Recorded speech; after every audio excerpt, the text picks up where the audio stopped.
Good afternoon. All of you who've got a high from the cupcakes, please settle down.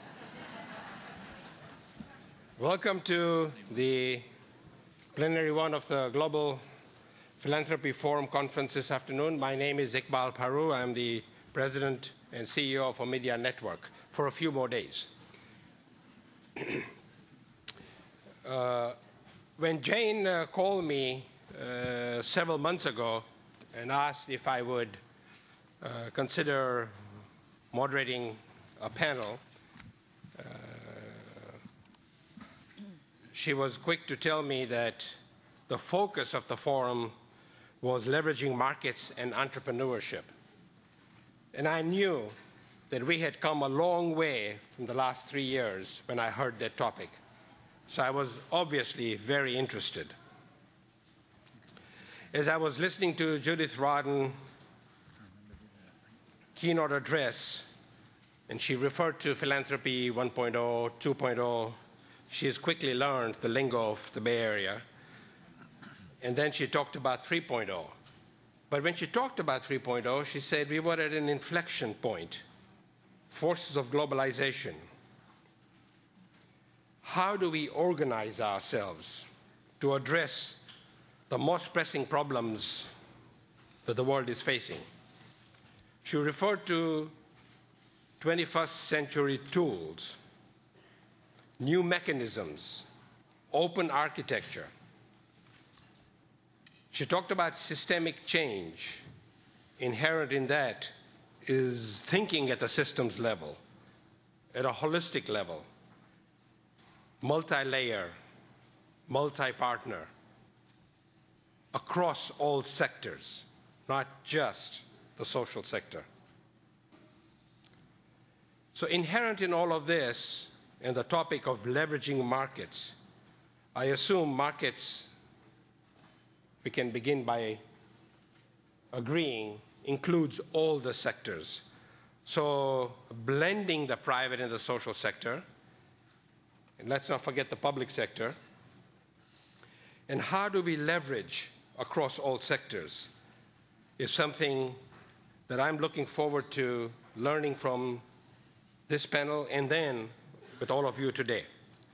We have, or we had 1.5 hours, but we've lost about 15 minutes, and I want to stay on track so the next session doesn't get delayed.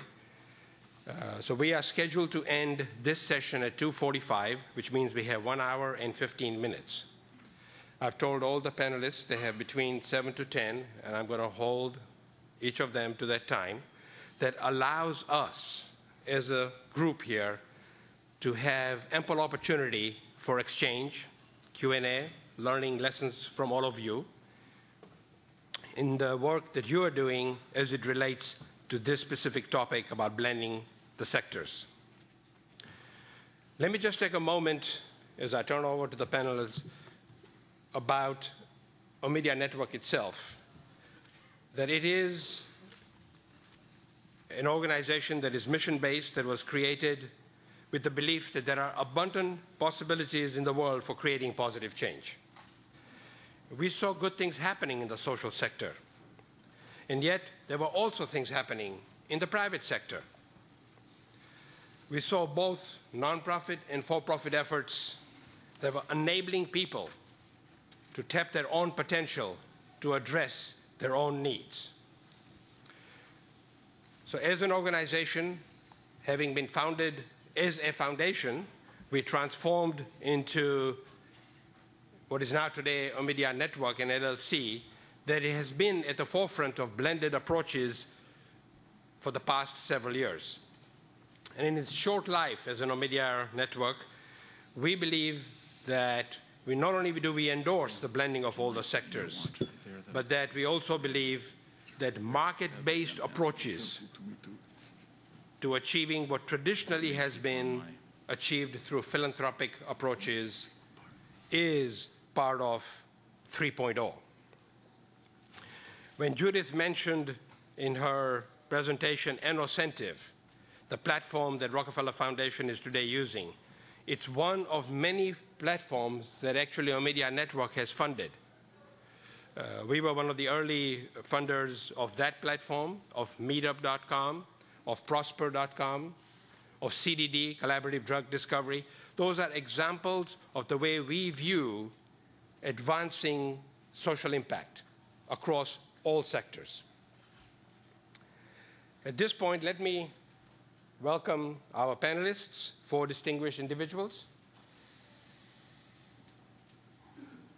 I will introduce each one of them as they come to speak, so at least you remember who they are, because if I introduce all 4 of them, you might forget them. Because what we really want to hear is what they have to say. The first speaker, Marc who is the founder of Salesforce.com and CEO. He has been regarded as one of the leaders of what has been termed the end of software, the growing belief that on-demand applications can democratize business technology by delivering immediate results. Marc has been listed by Fortune magazine as one of the top 10 entrepreneurs to watch. But he is here today because there is something else that's his passion now, besides building a major company. He's determined to use information technology to produce positive social change. And since 2000, when they launched Salesforce Foundation, this organization is aimed at bridging the digital divide. They have invested millions of dollars in that effort. And Marc's going to talk about a pioneering model that they have invented, what is referred to as a 1% model. I'll let him discuss what that really means. But suffice it to say that Salesforce Foundation has demonstrated the power and the impact of integrating philanthropy, private and social sectors. Marc. Well, thank you very much, and I'm delighted to be here. My journey in philanthropy started about 10 years ago at the America's Promise conference called the President's Summit, and I was at Oracle at the time. I had been there for about 12 years, and it occurred to me at that moment at the conference that corporations have a pretty big role to play in regards to philanthropy. But at that point, even though Oracle had been in business for about 20 years, we had not really done anything. So we came back, we created a $100 million foundation to put computers in schools, which was a very big initiative about a decade ago, to wire them, get them on the internet. And we started to do it on a global basis. Well, we kind of had a pivotal moment happen to us about 6 months into the program. Colin Powell had called us, hey, congratulations for doing this. And I have this school in Washington, D.C. I'd like you to come out and hook it up, McFarland Middle School. And so we went out there, and it was a really hot day. It was about 110 degrees. Being from San Francisco, you know, we were more used to weather like this than hot Washington, D.C. And our 3 guys called us and said, look, we got 2 problems. First of all, it's 110 degrees. I said, I know, I saw the news. And they said, number 2 is we had asked the local office to come out and help us, but nobody showed up. So it was very upsetting, and I called Colin Powell, and I said, you know, we got this problem. What do you think I should do? And he goes, oh, Marc, you know, and basically hung up on me. And then 20 minutes later, the guys called me and said, you know what just happened? I said, no. Oh, it just had like a battalion of Marines show up, and the computers are going up the stairs. It's unbelievable. So I said, that's pretty cool, but there's got to be a better way. And that's really a year later when I started Salesforce.com in 1999. We said, this is what we're going to do. Day one, in the start of the company, 1% of our equity is going to go into a 501c3 public charity. Very easy because the stock wasn't worth anything at the time. 1% of all of our time of our employees, which was me, 4 hours a month, paid time off, and 1% of our profits, which was 0, to go back and fund nonprofits in their operations. Well, now we've been in business for about 8 years, and we are a publicly traded company in the New York Stock Exchange. Our market cap's about $5 billion, and our foundation has about $50 million of assets at its disposal. It's already given away $10 million. We do about 100,000 a year in nonprofit service, And we run about 2,000 nonprofits and private foundations for no charge. That's part of our commitment to the philanthropic sector. Is there anybody here who uses Salesforce to run their philanthropy or nonprofit organization? So, and all of you are welcome to it, by the way. And what we found was that was a level of integration that was missing at Oracle, that we needed to have that integrated concept, that was really fundamentally the key. I gave this same speech that I just gave you about 5 years ago at Stanford, and Larry and Sergey were in the front row, and I'm very happy to let you know they adopted our 1-1-1 model wholesale, and Dr. Brilliant owes me dinner for his job that he got because of it. And, you know, we really are excited. Probably the most successful thing we'll ever do is that, you know, they adopted the model, and now there's a $1 billion foundation called Google.org. So our pioneering effort really is to help to find and encourage ways to get corporations to look for these integration points or these models where they can unite with foundations and private and public charities around the world. We really think that that is our mission. And if I can help you in that or provide service, you can always email me at ceo@salesforce.com. And I tried to keep that in 7 minutes. How'd I do? Okay, perfect, right on there. Okay.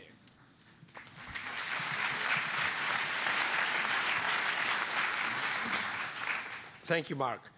So as you get the opportunity to listen to the next speaker who I'm about to introduce, you know, one of the things that came to mind as Mark was talking was that the benefits of thinking outside the box of philanthropy are numerous. You've just heard one model. You're going to hear 3 more. And so as we talk about these hybrid models today, inherent in all of these are challenges and opportunities, and it's for you to decide when there's an opportunity for you to ask questions to either get clarification, endorse the model, challenge the model. That's what we want to do, rather than just listen to the 4 people speak and leave here and say, okay, this is the content we got. The opportunity before us, as you listen to these people, and I'm setting the stage really a little early for this Q&A, is for you to think about these different investment vehicles and structures that you're going to hear about. And also that how we can operate those vehicles outside our traditional philanthropic model. How we can use strategic levers, and how we can think creatively to address the traditional goals of philanthropy, or as Judith talked about, the 21st century challenges we have globally. So I'd like all of you to, at this point, get into the mind frame that says we are not only here to solve hunger and health in the traditional way, but how can we actually address those challenges with a broader set of tools and mechanisms that are clearly emerging in this 21st century model 3.0. The next speaker is Kurt. Kurt is a development economist, and he, because of his role as the head of the Shell Foundation, people always think of Shell, corporate perspective, but the reality is that as a development professional, since he has come to this organization, he has had a 30-year history as a development professional dedicated to environment and the development field in general. And he's also been an entrepreneur and has some successes and some failures. So he has learned from his experience the private sector models and now at Shell Foundation. And what's most interesting, as I came to understand some of the work that Kurt has done, is how he's dedicated to using market mechanisms to increase, as an example, energy access to 2 billion people in the world. So with that note, Kurt, I'd like to have you address the crowd and share with us your perspective on blending the private and social sectors.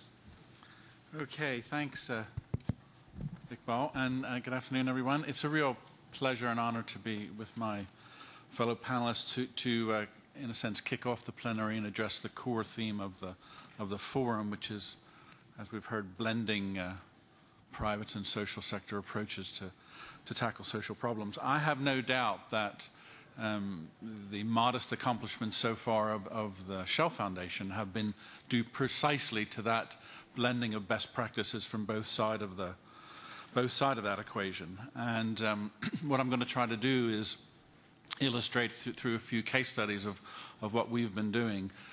What are some of the key lessons about how you go about blending and these two sides, and what are the essential features that you're trying to capture? Shell Foundation really launched in 2000, has this very simple mission to bring business principles and business practices and market-oriented solutions to bear upon the problems, social problems linked to energy production and consumption. That's a link, obviously, to Shell Group, but clearly energy is much wider than what Shell does. It has a big energy poverty dimension, the 2 billion people that Iqbal mentioned that don't have access to energy services, and clearly there's a link on with climate change. So there's a close overlap between the core interests of the group and the interests of society, and the foundation sort of works at the interface there. Always focused on market-based solutions to these problems. Okay, so the first lesson, dimension I want to bring out is the importance of I guess the private sector's focus on sustainability in a financial sense and scalability. 4 years ago, we set about to tackle this problem of 2 billion people not having access in poor countries, particularly rural areas, to modern energy services. Can't turn the lights on, can't power up their sewing machines or their irrigation pumps using electricity.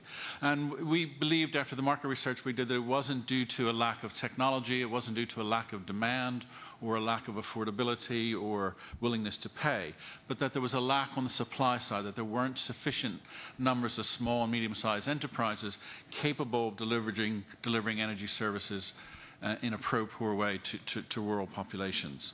And we thought that the reason why they weren't existing, again, was not because of an absolute lack of capital, but because of a relative lack of flexible finance that these enterprises needed, but more importantly, because of a lack of basic business skills and development and expertise that you need to grow even a small business in these very difficult contexts.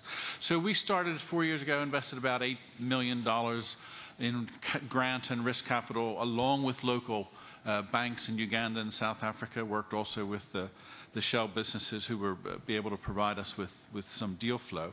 And what we focused on is setting up funds, investment funds, that would bring together this flexible finance, lease finance, equity finance, quasi-equity, and debt finance, along with what we call business development assistance, and provide it together to invest in small enterprises needing investments from $50,000 to $500,000. So started small, pilot, focused on that sector and the delivery of money and training together. 4 years later, with what is now our strategic partner, Growth and Capital, which is an independent small enterprise fund manager, we now have $100 million of money under management. Not all invested, but $100 million committed to our Aspire African Small Enterprise Funds. And what's interesting about this is 95% of this money is not our money. It's other people's money, and more importantly, it's local banks and international development finance institutions who, whilst they are development institutions, invest on a commercial basis, believe me. So both those players are there from a commercial point of view, because the funds itself attempt to offer and hopefully deliver commercial returns on investment. And that's the key that I want to, key story or a key element of the first story to make point. It's not about investing in individual enterprises. Of course, that's very important, and Jacqueline in particular will talk about the success there. We know how difficult it is, but we know that it can be done. What we've focused on is creating the intermediary, the financial intermediary that itself is commercially viable, and therefore on the basis of that commercial success can attract not more philanthropic money, which, as generous as we all are in this room, there's just not enough of it available to finance the millions of enterprises, small enterprises that we need in these countries, but can access the private capital markets. So that's the key lesson. focusing on strengthening local financial intermediaries and making them grow. Right. The second lesson is quite different, and it's about the social sector securing the right kinds of partnership with the private sector. Most public-private partnerships, PPPs, involve big corporations and big public sector players. World Bank, IFC, Gates Foundation, and so on. And there are some very successful ones. Gates has been worked with the pharmaceutical industry on bringing down the cost of antiretroviral HIV drugs. Procter & Gamble has worked with USAID and on the Clean Water Alliance. So there's some big, successful public-private partnerships, but not many, and not enough of them have been successful. But notably absent from these PPPs are smaller scale players, smaller scale investors such as many of those in the audience. And I want to give you an example of how I think smaller scale investors can with targeted support and partnerships with large corporate players, can leverage much more resources going in to tackle some social problems than you can do on your own. It's about energy. Energy majors now face demand for incorporating biofuels into their energy supply, into the supply of petrol in their main markets. It's a compliance requirement. We know, however, that the available biofuels at the moment from large-scale plantation sources in the US, Indonesia, and so on, are not environmentally sustainable. And so the energy majors, including Shell, are worried about this and are looking around for alternatives. And we're focusing on the possibility of investing, creating small-scale, sustainable suppliers of biofuels. There we find that the big investors are really inappropriate partners for us to make this move forward, but we do think that what we need is small-scale bits of capital from flexible partners who can work with us on an individual pilot project basis to demonstrate whether indeed it is possible to create these small-scale supply chains and thereby create both a fuel that is environmentally beneficial, but also bring a great deal of employment and job creation benefits to developing countries. So it's sort of a win-win here with both of the topics of the focus of the forum here. But I really do think that the big players are not appropriate here. Smaller players identifying the market of these big energy and other TNCs who are interested in bottom of the pyramid market can really apply their finance and skills, particularly if they understand enterprise, in a way to leverage a great deal more investment response from the multinationals than the big players can. So those are two examples of how different elements of the private sector model can be blended with the social model to deliver new forms of solution to the problems that we face today. Thanks very much.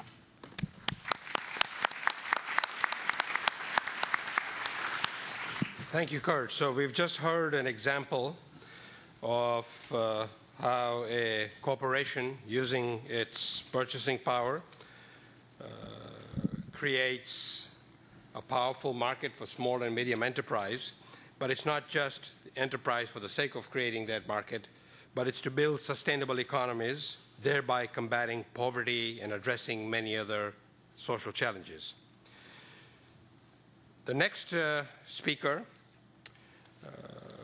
is Brizio Biondi-Morra, who is the president of AVINA Foundation, one of the largest foundations in South America, or Latin America, depending on how you view the continent. What is interesting as I looked at AVINA's work and the leadership that Brizio has brought to that foundation is how they apply business know-how to solving large societal problems. What's also amazing is Brizio's ability to give you excitement and passion through his storytelling. So you're going to hear, hopefully, some fun stories or story that'll get you inside, understanding the work of AVINA, which is located in 19 offices, 17 countries, and since '94, they've invested in excess of $400 million in this area. Welcome, Brizio. Thank you, Iqbal. Lower your expectations. It's a lot of pressure. 2 years ago, the manager of one of our foundation offices in Brazil sent me an invitation He said, would you like to spend 2 weeks knee-deep in garbage? At first, I wasn't sure what to make of the offer. Maybe he was trying to send me a message. But then he explained. He said, look, the city of Sao Paulo is a city of 16 million people. Have you ever visited? Do you have any idea what the garbage dumps of Sao Paulo look like? And then he went listing a number of other big cities and the itinerary he had in mind for this garbage tour. I just couldn't resist. I went. And what I saw is beyond description. Mountains of rotting garbage the size of several city blocks. Just think of the smell. Vultures and hawks flying low over the mountain, looking for opportunities. And then literally hundreds of children, all women, poor men, scavenging in the piles of garbage, looking for food and looking for recyclable materials, boxes, cartons, bottles, plastic that was in good enough shape that they could resell to somebody. Please forgive me if I give this example, but it is something that is very meaningful to me.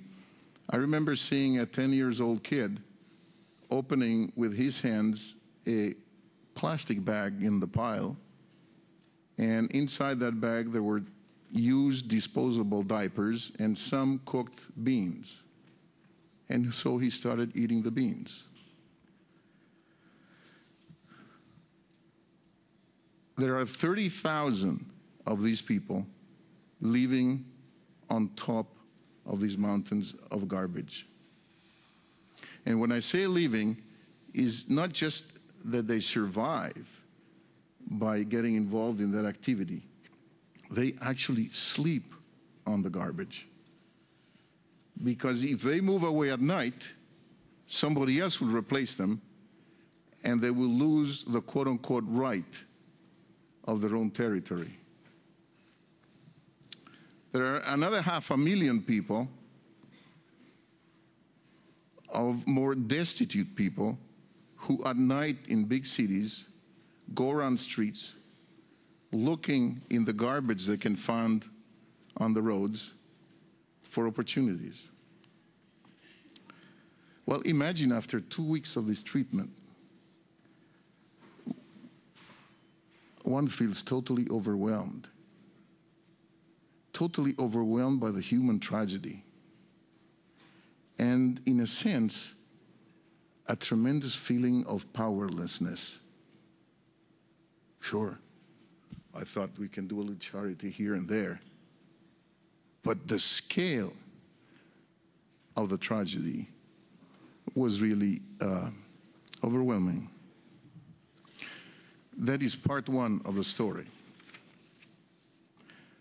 Part two of the story, and I'll try to compress it in a couple of minutes, has three main components. The first component was understanding the business. That is, making a comprehensive analysis of the entire recycling value chain.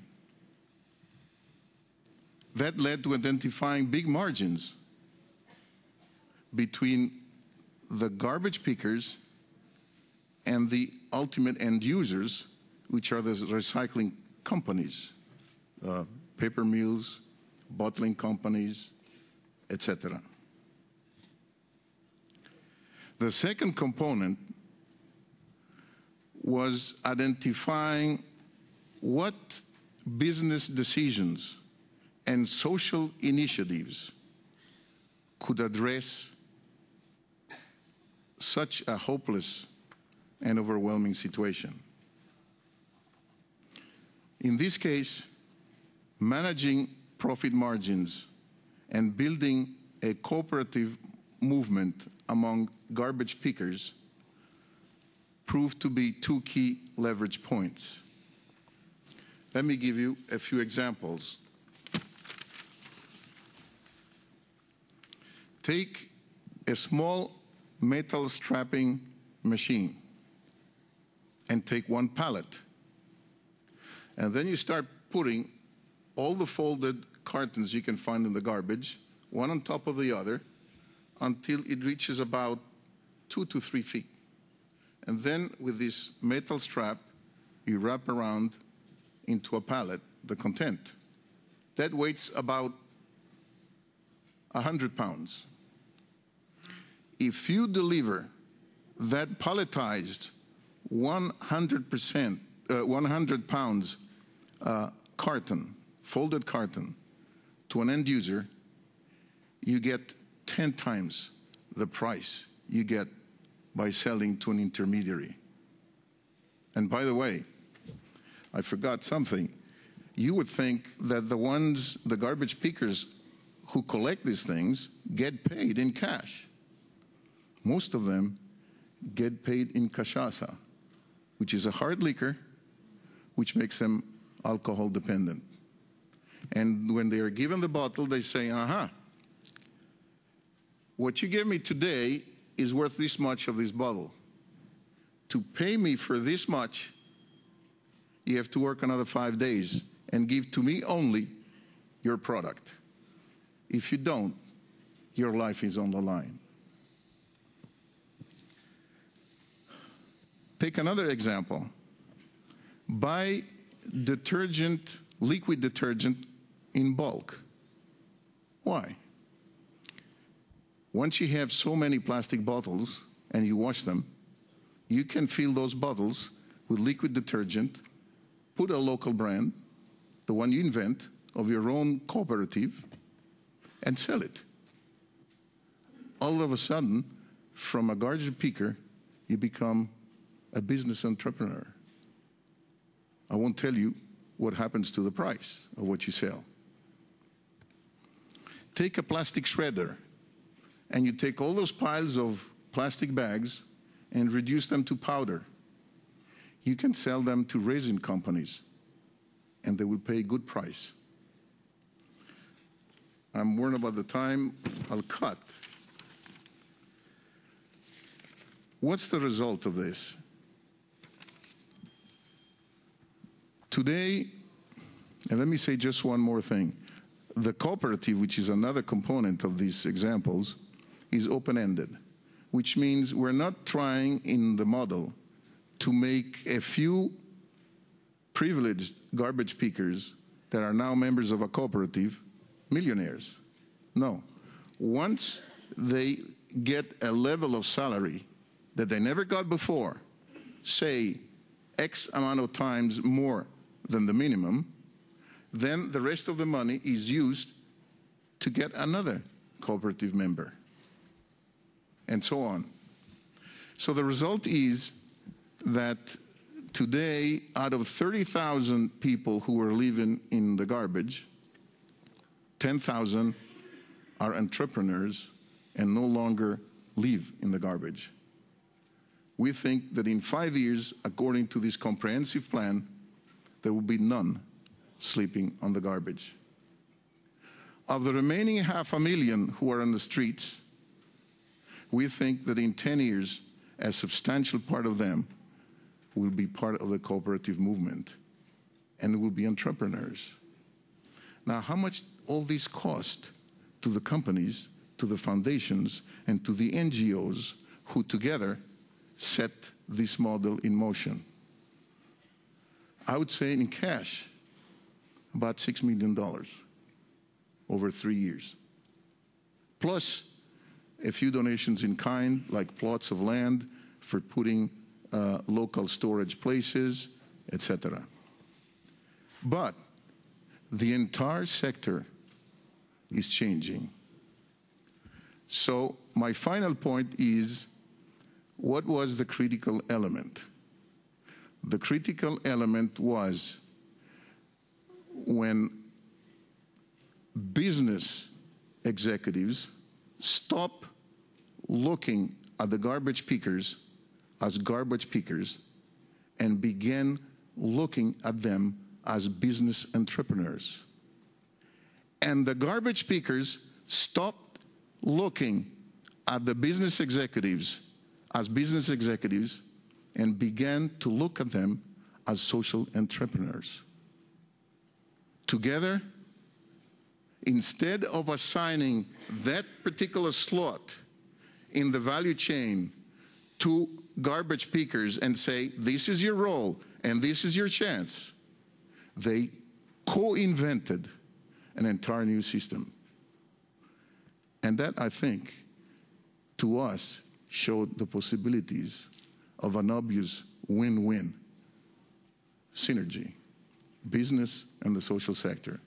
Tomorrow, you will have a chance or an opportunity, and I'll encourage you to introduce yourself to some of the people in the dinner tomorrow night of social entrepreneurs who actually are involved full-time in this social transformation. Thank you.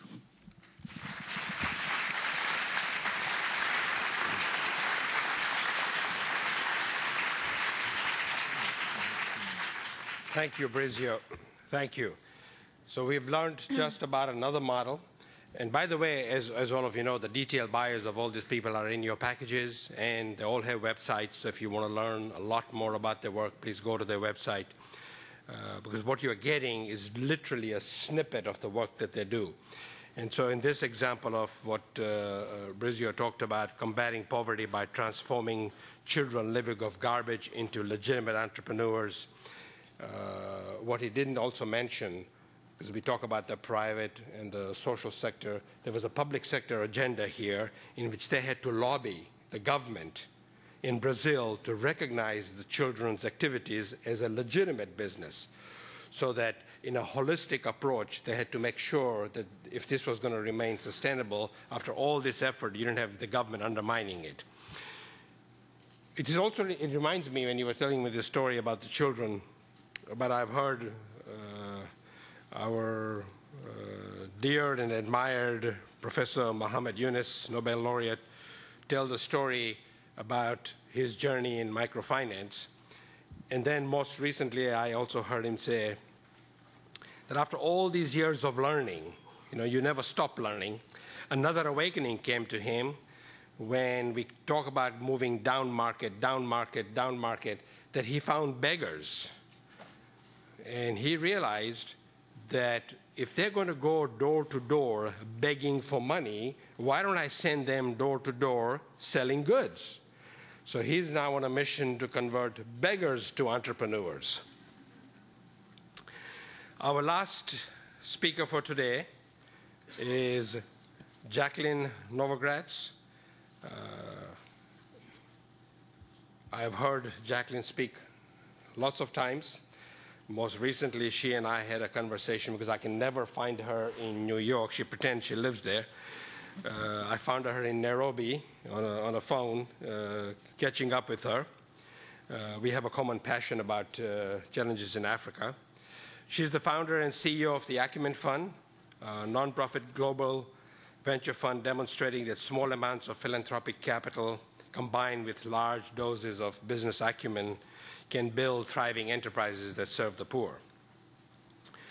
But as I've been tracking the work, and I want Jacqueline to talk more about it today, that these enterprises that are not only creating a social return, but have the promise of financial return over the long run, which is an issue of sustainability that we think about, and especially finding local commercially viable solutions to the challenges that we all think about. Water is just one example.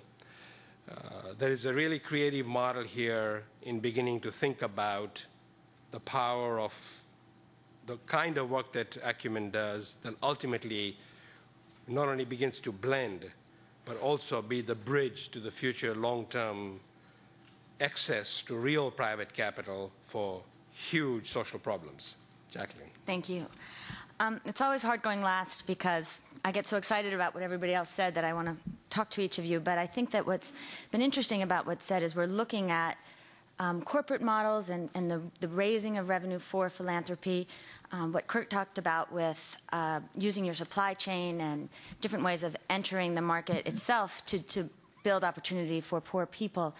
And then Brizio, because I think so often when we look at markets and entrepreneurship, we forget in our talk to speak about the faces and the real people for whom we're doing the work. And I once made a speech in Bangladesh and someone said, "That was very nice, but I think you've taken all the love out of the nonprofit sector." And it was a real call to me. And one of my favorite quotes is by Martin Luther King Jr., who says that that power without love is reckless and abusive, and that love without power is anemic and sentimental. And I think that what's happening now, and this room is such a metaphor for it, is there's a realization that we're at a crossroads in the world where we've been betting on markets and we've been betting on capitalism. And suddenly we're seeing that while we're at this amazing moment where we've never had so much productivity and innovation and opportunity, we're seeing a massive amount of people in the world not only being left behind, but maybe even more importantly, feeling left behind. And so the future of capitalism really does depend on finding more creative, innovative ways of fusing love and power and using those philanthropic resources to create market opportunities so that, as Iqbal said better than anyone, so that at the end of the day, poor people can really solve their own problems.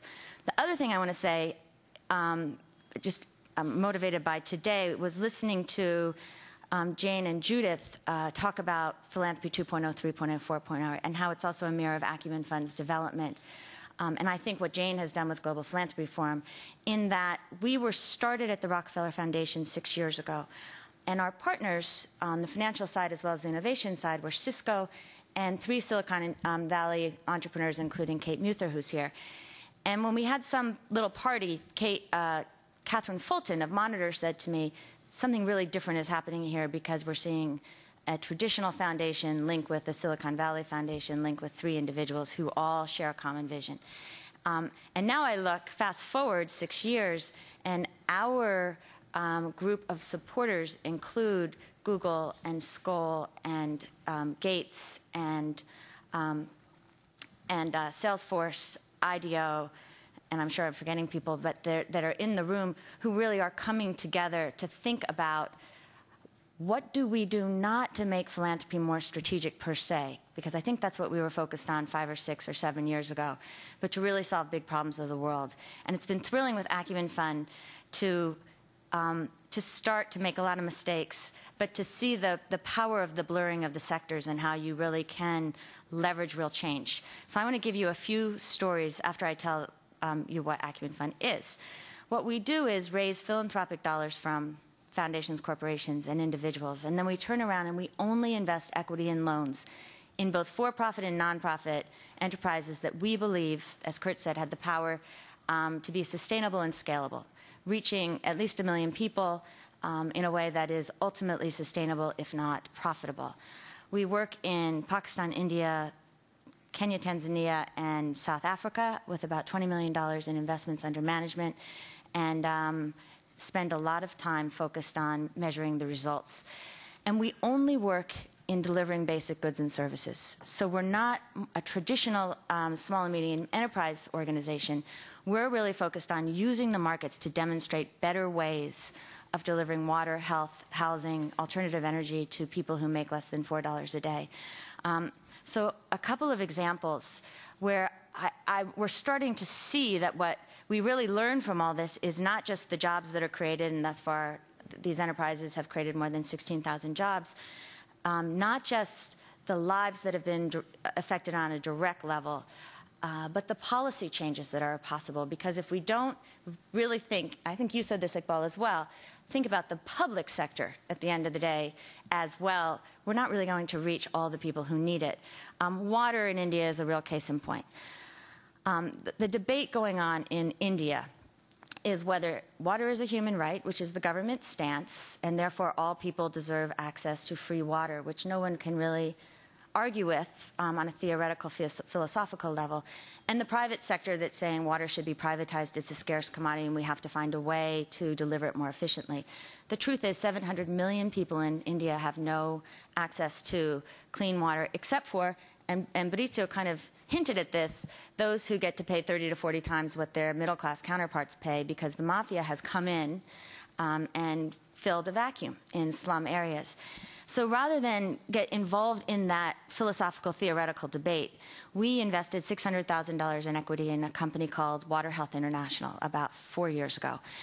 The idea was to use a UV filtration system in rural areas, a decentralized way of delivering water, charging individuals about 2 to 3 cents for 15 liters of clean water, and see if we could create a business model from it.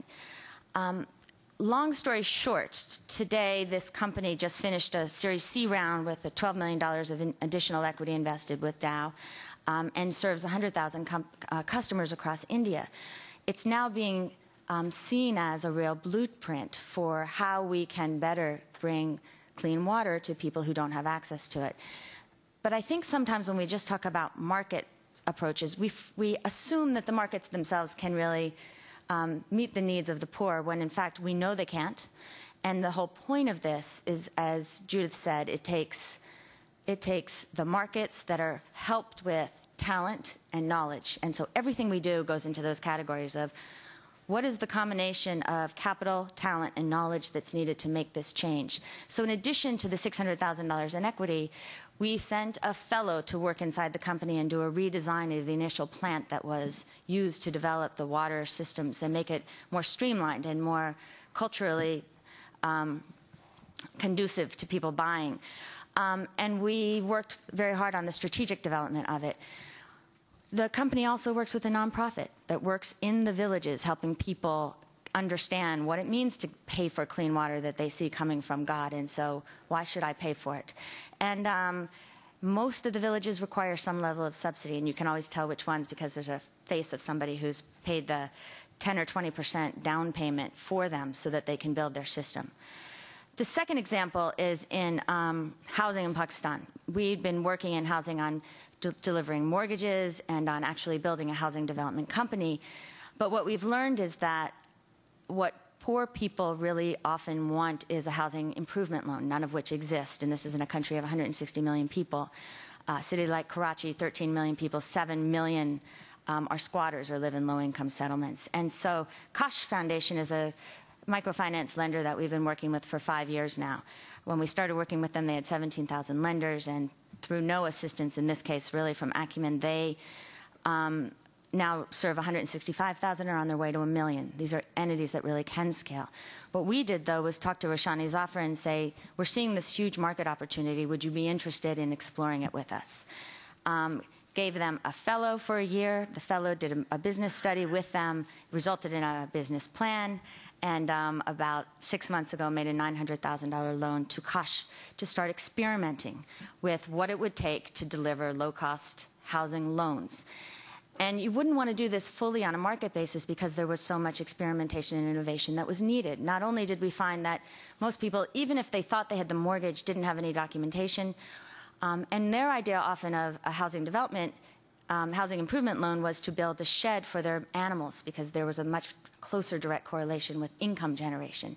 So through that iteration, they've now created a very robust and highly demanded program, so we're in conversations with them around raising another $100 million in capital so that they can take this out on a wide-scale level.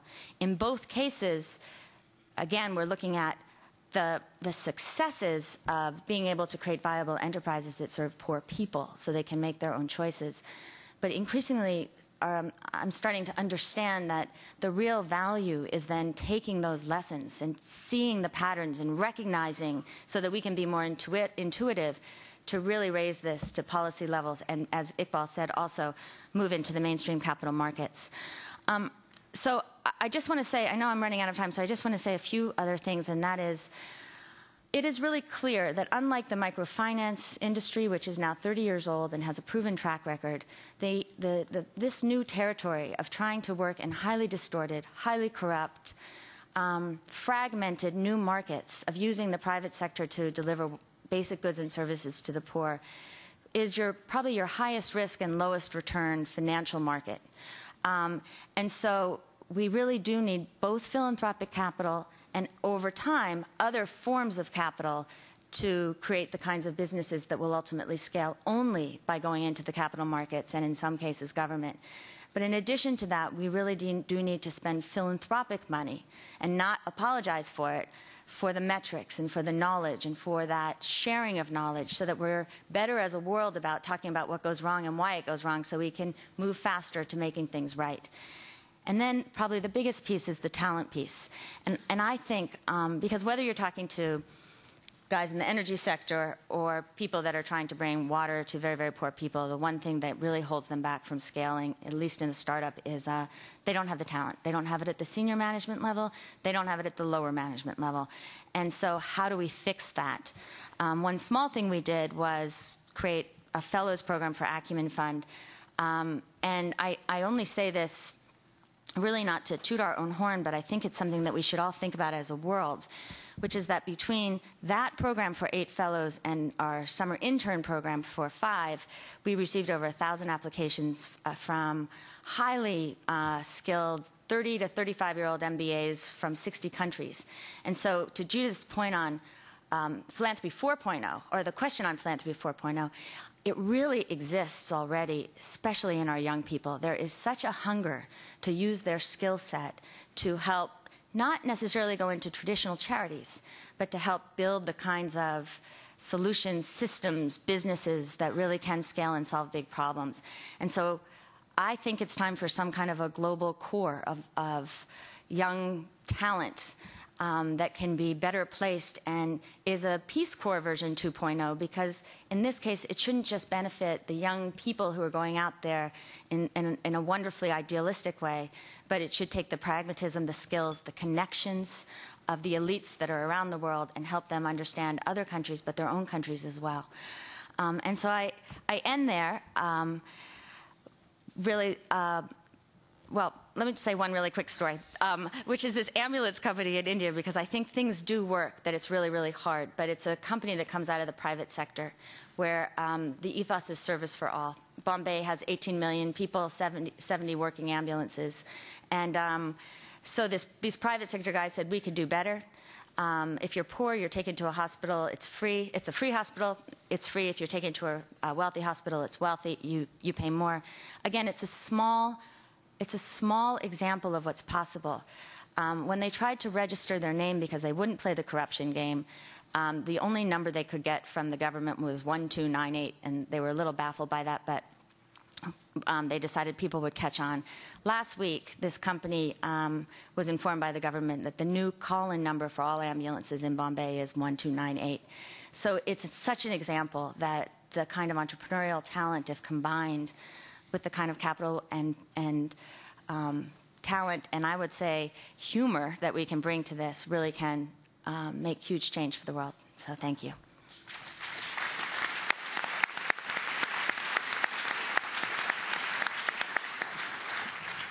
Thank you, Jacqueline. So we've now heard from all 4 panelists, and as you've seen, the different models, some consistent messages coming across about the power of philanthropic capital, private capital, public capital, the issues of using different levers. It's not only about money, various checkbooks, but it's about human capital. It's about the power of influence, influencing people, and making them believe in who they are, and they have the solutions. We need to create the enabling environment. So there's lots of rich content that's come out of this discussion today. So at this point, let me now turn to the audience and open it up for questions and comments. Please raise your hand, identify yourself. Somebody from the staff will get a microphone to you, because we'd like to be able to hear your question so that everybody can hear it. And if your question is being directed to a specific member of the panel, please say so that I can direct it accordingly. Otherwise, we'll have to triage and figure out who's going to answer that. Right there, number 1. You'll be number 2. 1, 2, okay. Pablo Cohn from Google and Natambeya Foundation. As somebody who's new to philanthropy, as I noticed this morning, quite a few of us are, it was pointed out that one of the most important things for us is not only recounting these fabulous success stories, but what failures, how do we fail, and what lessons can we look there? You've told us each a great success story against all odds, against corrupt governments, against middlemen who attempt to. Can any of you give us some perhaps pedagogical examples of where you've failed and what you've learned from it, so we can avoid that? Okay. Let me just suggest that it's a fabulous question, and the problem is we could have all four answering that, and we'll have the 20 minutes will be gone, because I want to have other questions. So let's just pick one person to answer that question. You know, who'd like to answer that question? Brizio, you want to do that? Go ahead. I think it's a tremendously good question. My answer will be our failures are not having been able to take risks. Our failure is one of courage. I always say, we always say in our organization, the only thing we can regret is not having tried. And yes, too many times we didn't try. That's our failure. I could give a specific failure. Yeah. You want to talk about a specific failure? Well, just in terms of, I can give you about 300 specific failures. But one is, on a general sense, is that we were really enamored of technology when we first started. And so people would come and say, have I got the water technology for you that's going to change the world? And we thought that was really cool. And what we've learned is, you've got to start with the business model. You've got to start with who the poor are. A second failure was with a company that delivered a fluoride filter, was working really well with the private sector when government decided that they wanted to provide free filters for everyone using a subsidy model. We really tried to encourage the company not to buy into that program. The company decided that they would.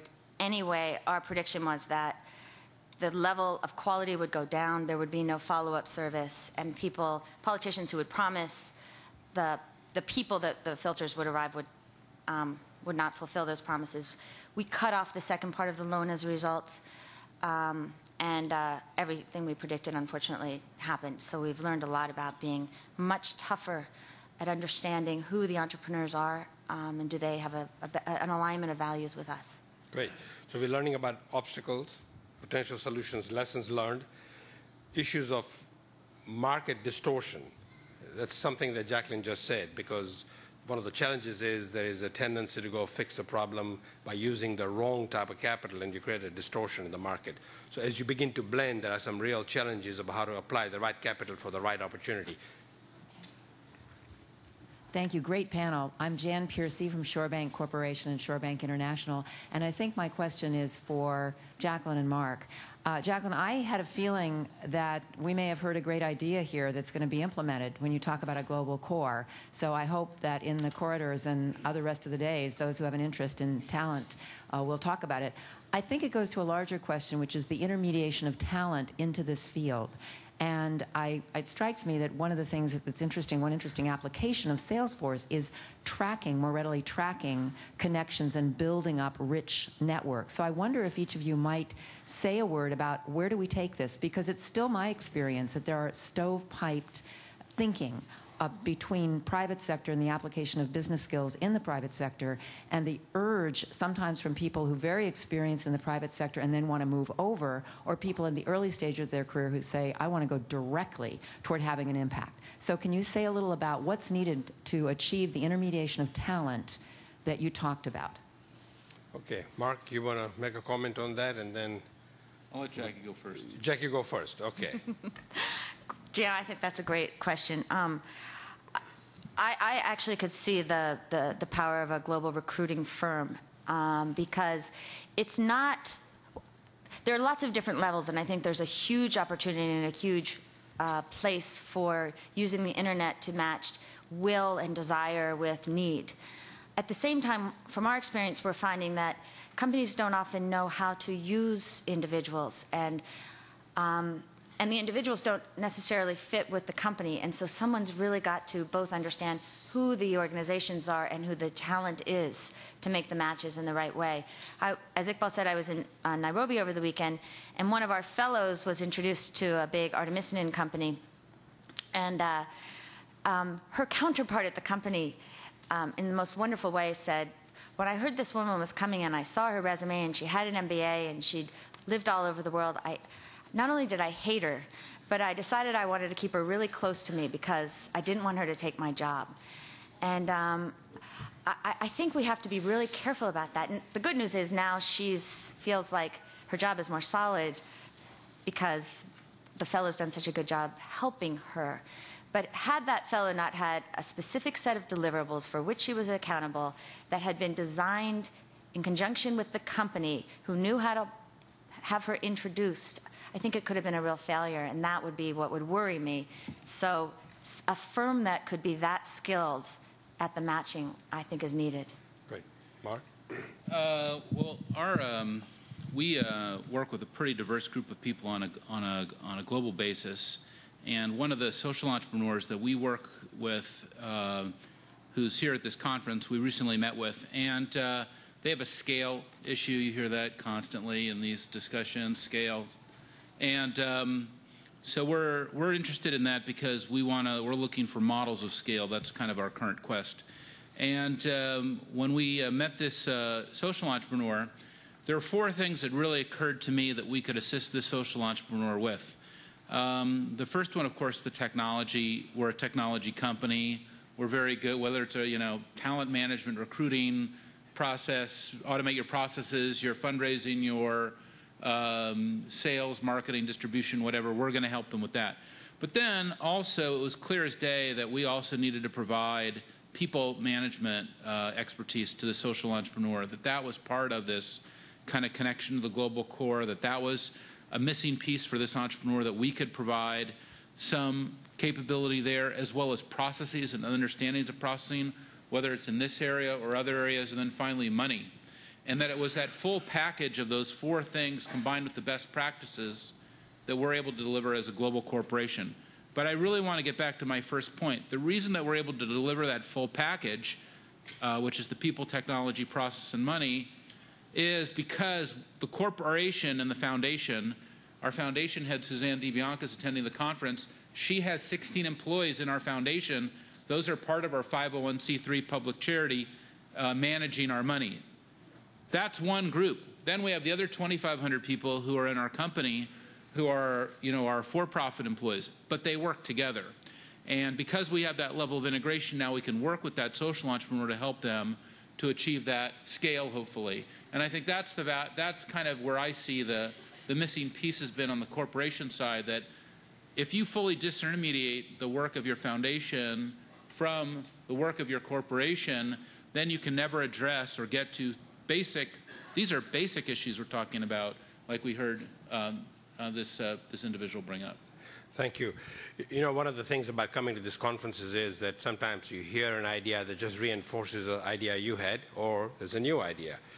And the power of the conference is what happens in the corridors and what happens after the conference, and what kind of catalytic event can occur where somebody says, I'm inspired to take leadership around this.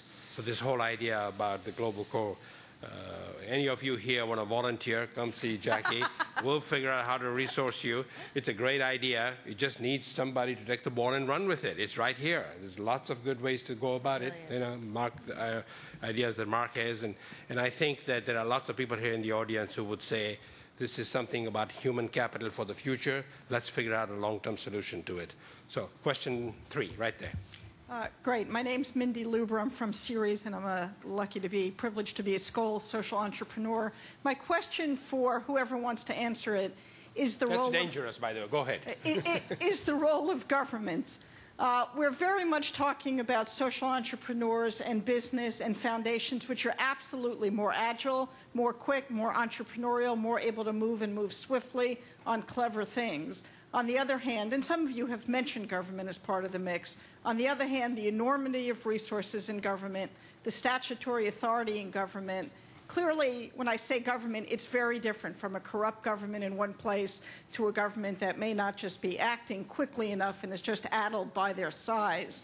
But how do we use these clever and agile entrepreneurial ventures to move on problems and do so quickly, at the same time channel the enormity of government resources as well as the statutory authority that government could bring to the problems? Okay. Let's have one. Gert's going to take that. I'll have a go. Yeah, Shell Foundations, I'm sure, have been working at that. Right. I think the key to tackling this problem, as you put it, how do you get government to work more effectively to create the conditions within which these different forms of solutions can blossom, is to focus on the fact that the capabilities in government are not only limited in volume, but they're of a particular type.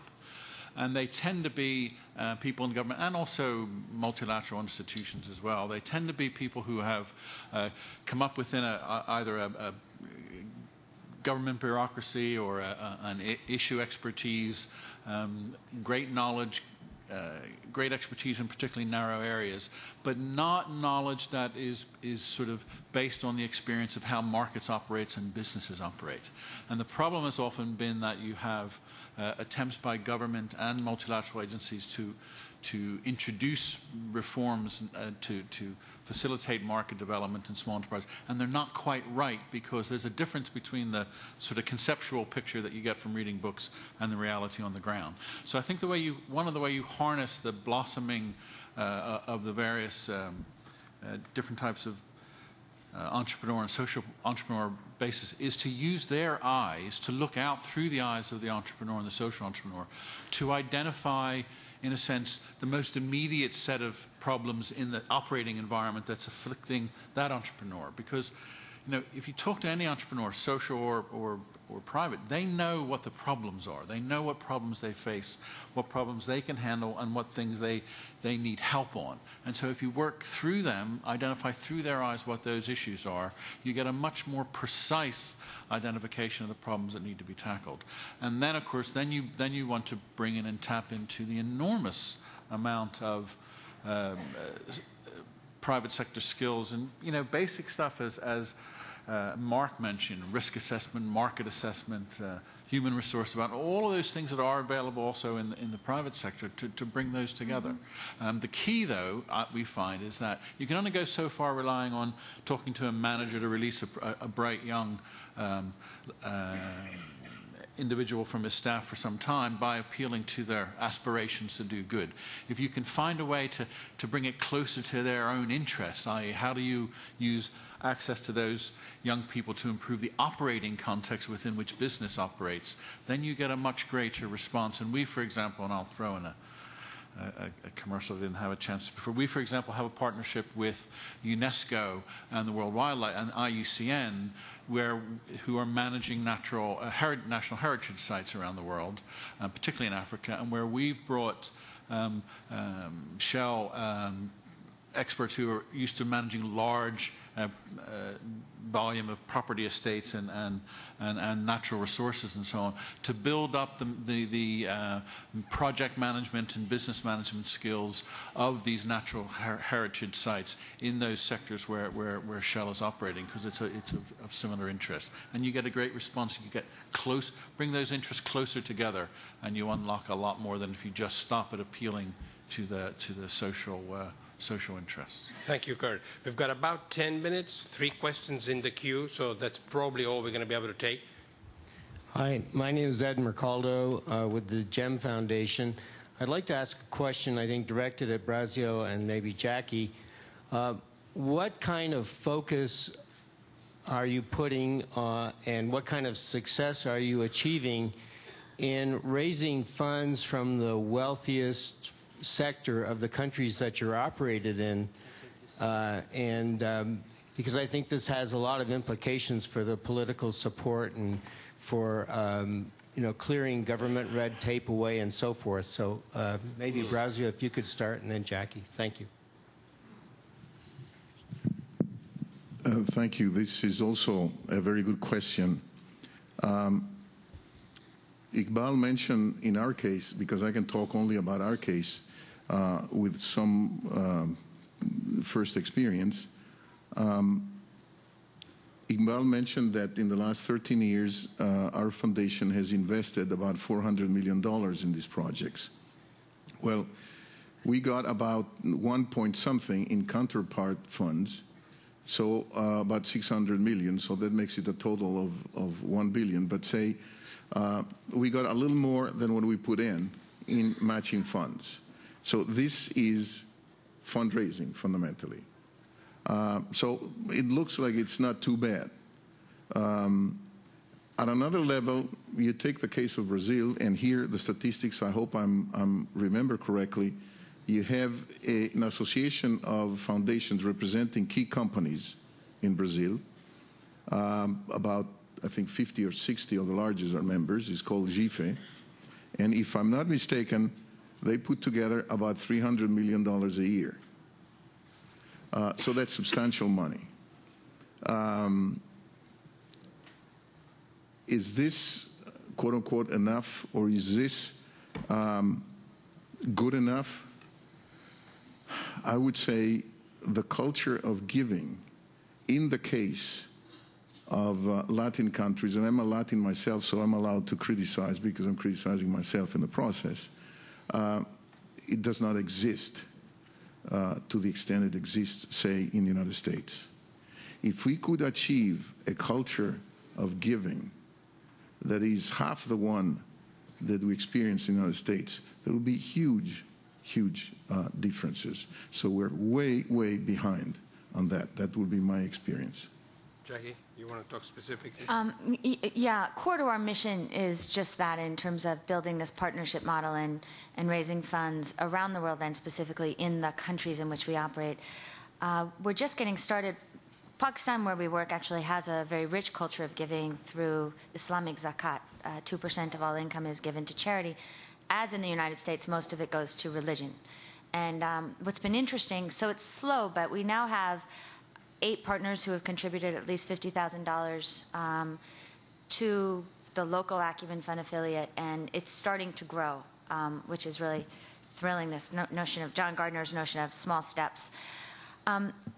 We're also, in India, we have larger amounts of money that are coming from individuals, where there's also a growing culture, I would say, of giving.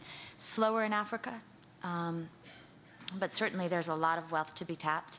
And I think what we need to do with all of our metrics is calibrate how fast it takes to build things, and recognize that they will be built over time.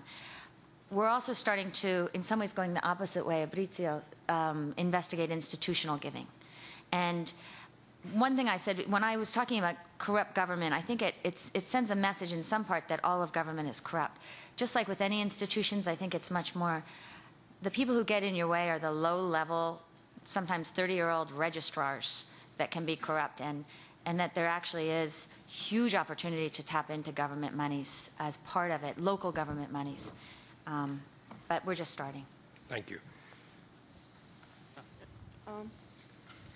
As questions mostly to Jacqueline, we were talking about failures, and we also know that the devil is sort of in detail. So while I was listening to you, I took out my calculator, and I started calculating the cost of water that you mentioned, and then I compared it to what I pay in the UK, in London, one of the most expensive cities in the world, and it came to the same.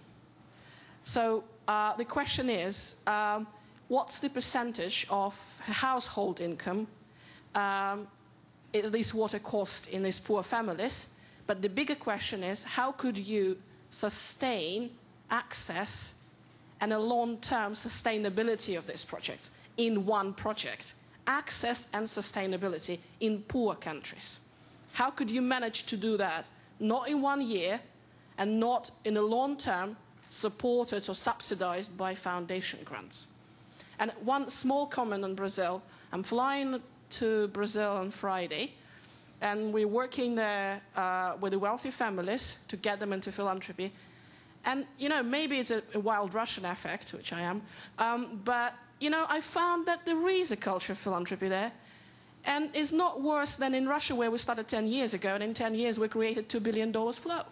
You know, I think we could get something out of there. Well, that's great. Good formidable woman with a good formidable question. So, Jackie, if you'll keep that I'll keep it brief, really because short. It could be long. It could be a thesis, actually, but let's keep it short. I'll keep it short. So, you're right. It's still expensive. The average poor family that pays for water today spends 40% of their income on water. And so, not in WHI, those families pay, we think, between 5 and 10%. This is where the knowledge piece comes in. The Gates Foundation has come in now to really to investigate, research exactly what is it that people are paying. What we know is that it's a much smaller percentage of their income that is going than anywhere else that water is available. So it's a start. But to your question of long-term sustainability, there are different models for different industries and different sectors of people. I saw Richard Feacham over here who ran the Global Fund. We need public money because there are people at the bottom who've got nothing.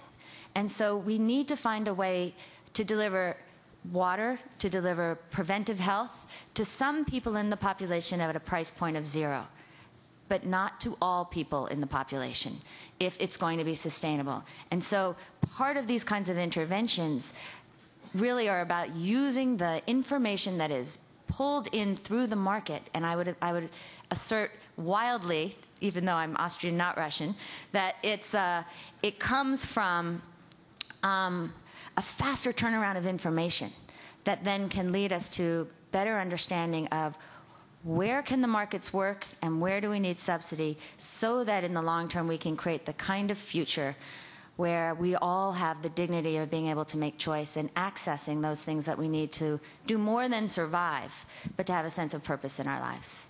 Thank you. Chris. Last question. Thank you. Chris Iyer with Legacy Venture. As I sit and think about the panel, I always try to find somewhat of a theme, and I just like to check my perception that I'm hearing consistently.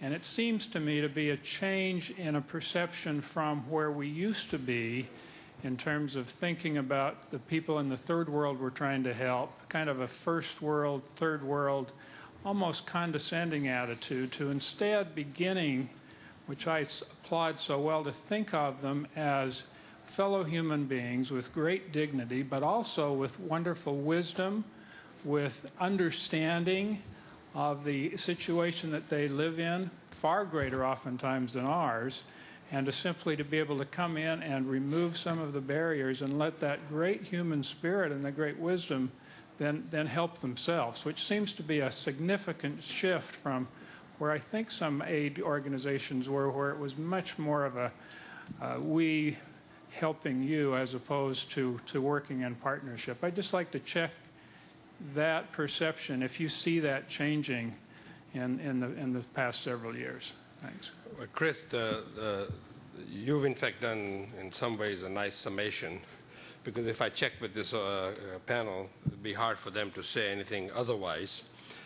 We are at 2:45, and I have a timekeeper here flashing, so I'm not going to have you guys answer the question, but safe to say, unless one of you wants to raise your hand and say, we don't agree with you, that they are not human beings. But it was a beautiful way to sort of think about the power of our work, the power of the topic today in terms of blending, the challenges in front of us, the complexity of that. As I said, that one of the nice things about coming here is learning, hopefully follow up. One of the frustrating things is you want to ask and double-click 20 more times to some of these things you're listening to. Hopefully over the next 2.5 days, you'll be able to connect with these people and all, the wonders of email. Go talk to them, have a conversation with them by phone and by email. On behalf of the forum, let me just thank all of you for taking the time to be with us, and to all of you who were present, not just present, but alert. I could see the questions coming out. Thank you. I also want to thank the organizers to have given us the opportunity to have this forum today. There is a lot more behind the topic of blending private and social and public capital. There are lessons to be learned. There are challenges and resistance to the models. There are paradigm shifts occurring, 3.0 and otherwise. We need to learn how to catalyze what's occurring and what can occur. How do we ensure, as we blend and take new models, that we are actually staying true to mission and at the same time also leveraging the marketplace, and as I said earlier, not distorting the market. And there are some interesting lessons learned. So some of you here definitely want to follow up with these people so that it may help you either commit to your emerging strategy and or alter your strategy, because there are some tough lessons learned. In the smallest way, Jackie said, we were so excited about somebody coming up with a solution for an irrigation drip, and then suddenly realized, but that's not the only answer for all the solutions, for the problems. We are now going to close. The next session will begin at 3:15. All of you who are wishing to attend, please be in time here for 3:15. You have about 25 minutes to take a break. The tented area outside is where there are refreshments available. Thank you again. Thank you.